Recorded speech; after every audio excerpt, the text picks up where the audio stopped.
to you about what I've learned as far as rootstock here in Texas, pruning fruit trees, and how I fertilize. Okay, and I'll go and start off with what I've learned about rootstock. So I'm going to take you over this way, and I'd like to show you these two trees right here. See this guy right here? He's huge. And the guy right next to him, he's dead. And basically, these ones, they're all planted the same. I give them all the same amount of mulch. I give them all the same amount of water. The main difference between the two is, the first guy right here, you see right here, he's planting Lovell rootstock. You see his nice size. And this guy right here is planted on citation. They're the exact same age. They're planted at the exact same time. And it's just a big difference. And what I've learned here in Texas, Central Texas, I'm not saying this is everywhere, we have a heavy clay, it's a black clay soil. And I saw that citation basically said did well on heavy, dense soils and wet soils. And my soil doesn't drain that well. So I thought, okay, citation will be the rootstock I go with. So most of my trees back here have citation rootstock. But I'm fine with the citation rootstock as long as it's on plum, pluot, apricot, or plueri trees. But if it's on peaches or nectarines, they aren't going to make it. At least not in my experience. This tree right here, this tree is 3 years old, or was 3 years old. Same age as this one right here, and you can just see the difference in growth. And this guy right here, he's a first year planted on Lovell, and he's the same size as the citation. On this one is an Arctic Glow, and this one is a Arctic J.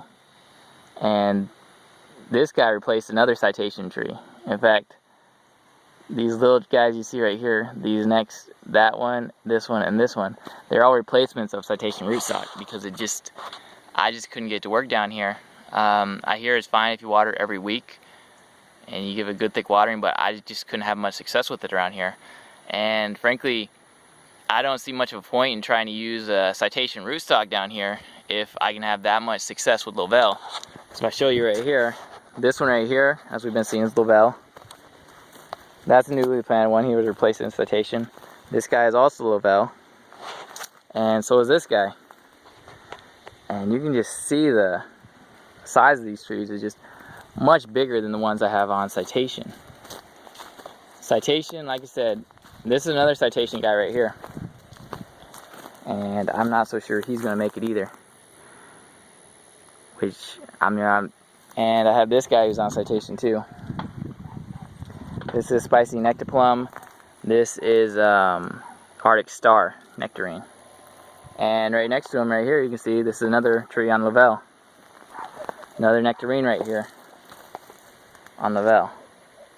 And way more success here on the Lovell rootstock than the citation. So as of right now, I always go with Lovell and Myra rootstock when I have a chance.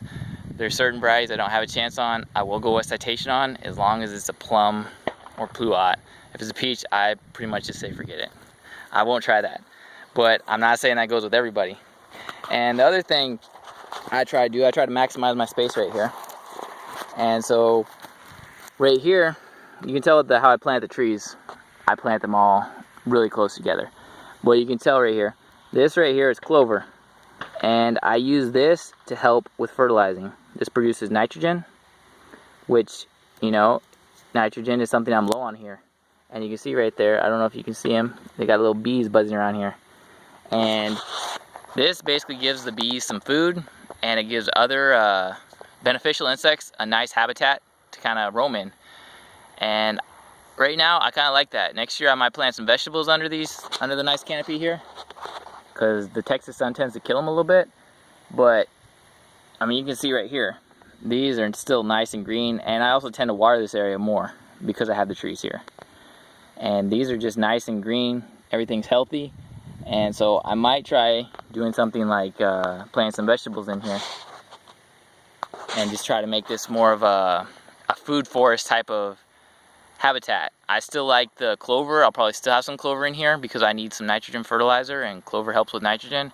And I'll probably put some buckwheat in here because buckwheat helps with phosphorus, and I'm low on phosphorus too on my soil because I've had it tested.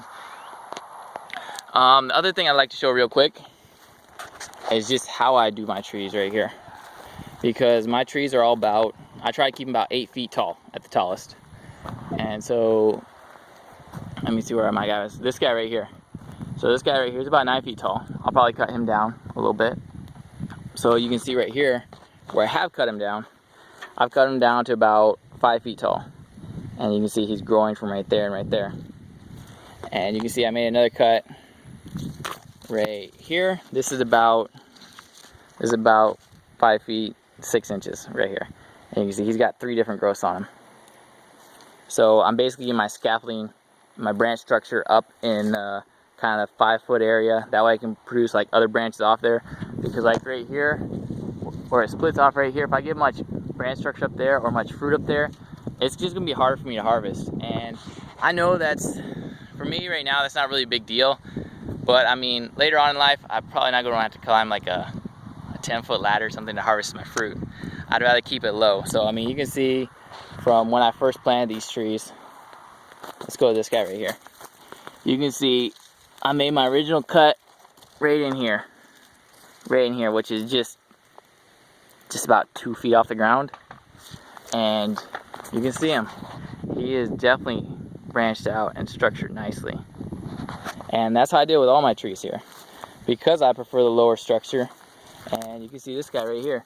I cut him just down here, which is barely above the ground, maybe 1.5 feet above the ground.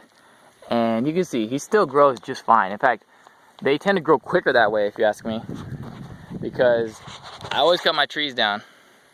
And I think that's one of the benefits of growing trees. You gotta mulch them heavily, as you see me do right here. I've got probably about a 3 to 4 inch layer of mulch right here. When I started out, it was probably about a 5 inch layer of mulch, but right now it's probably about a 3 inch layer of mulch. And I have that covering everywhere. This area is a lot higher than the surrounding area because I have so much mulch in here. And that's one thing that definitely helps the trees grow faster. And then if you're planting like a bare root tree, if you cut it down to about, I go knee to thigh high. I try to go probably about the middle. I try to go about mid thigh. And I'll cut it down to right there. And it makes the tree grow a lot quicker. Because what happens is when you plant a new tree, that tree, for instance, like if you get a bare root tree, you know, it was pretty much ripped up from the ground just a few months ago. So it lost a lot of its roots.